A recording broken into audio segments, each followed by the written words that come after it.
पाहिलं तर ही सध्याची परिस्थिती आपल्याला पाहायला मिळते। आणि आपण जर पाहिलं तर गणेशोत्सवानिमित्त हे कोकणवासीय जे आहेत ते मांडवी एक्सप्रेसने निघालेले पाहायला मिळतात। हा खरं तर जनरल डब्बा आहे आणि त्याचबरोबर आपण जर पाहिलं तर इथे आपल्याला गर्दी जी आहे ती सुद्धा पाहायला मिळते। दुसरीकडे आपण जर पाहिलं तर हा सामान्यांचा डब्बा आहे आणि सगळे जे आहेत ते कोकणात निघाले। आपण त्यांचे कुठे चाललायत कोकणामध्ये?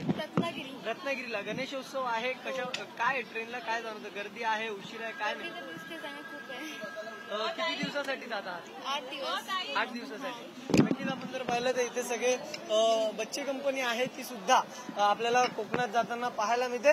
आणि इथे सुद्धा आपण जर पाहिलं तर ही मांडवी एक्सप्रेस आहे आणि ही सध्या निघताना पाहायला मिळेल। आणि कशा प्रकारची गर्दी जी आहे ती आपण ट्रेनच्या आतल्या भागामध्ये पाहू शकतो। आणि एकंदरीत जर पाहिलं तर पावसाला सुद्धा मुंबईमध्ये सुरुवात झाली आणि अशामध्ये गणेशोत्सवासाठी हे कोकणवासीय जे आहेत ते आपल्याला गावी जे आहेत ते गणेशोत्सवासाठी निघालेले पाहायला मिळतात। आणि मोठ्या संख्येने जर आपण पाहिलं तर गर्दी ही आपल्याला पाहायला मिळत असते। आणि आपल्यासोबत काही कोकणवासीय आहेत जे इथे जाताना आपल्याला पाहायला मिळतं। ही सगळी गर्दी जी आहे ती आपण पाहू शकतो। गणेशोत्सव अवघ्या 1-2 दिवसावर आहे आणि हे सगळे निघालेले आहेत। काय सांगाल, कोकणात चाललेला आहात, कुठे नेमकं जात आहेत, किती दिवसासाठी जात आहेत? खरं तर कोकण म्हटलं तर हा गणेशोत्सव मोठ्या धुमधडाक्यात साजरा केला जातो आणि यासाठी मुंबईतला जो कोकणवासी आहे तो मोठ्या संख्येने कोकणात जातो।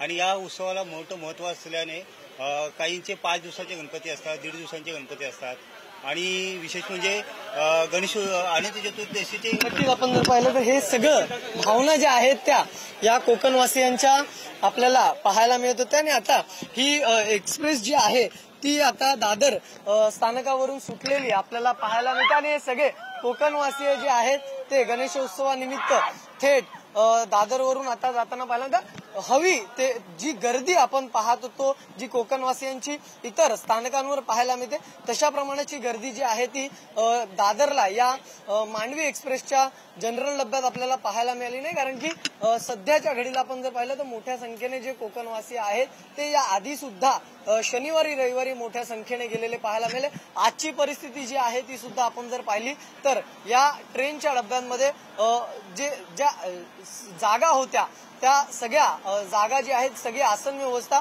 फुल पाहायला मिळत होती। आणि त्या ठिकाणी हे कोकणवासीय प्रवास करताना पाहायला मिळत होते। दादर स्थानकावर मी सध्या होतो। आज जी आहे ती ही ट्रेन आपण जर पाहिलं तर वेळेत धावताना पाहायला मिळते। काही जर आपण पाहिलं तर कोकणात जाणाऱ्या ज्या ट्रेन आहेत त्या उशिराने धावताना सुद्धा आपल्याला पाहायला मिळतात।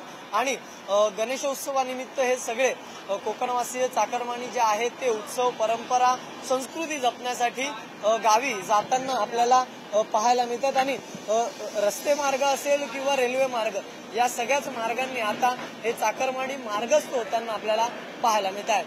व्हिडिओ जर्नलिस्ट सतीश कदमसह धनंजय दळवी, पुढारी न्यूज, मुंबई।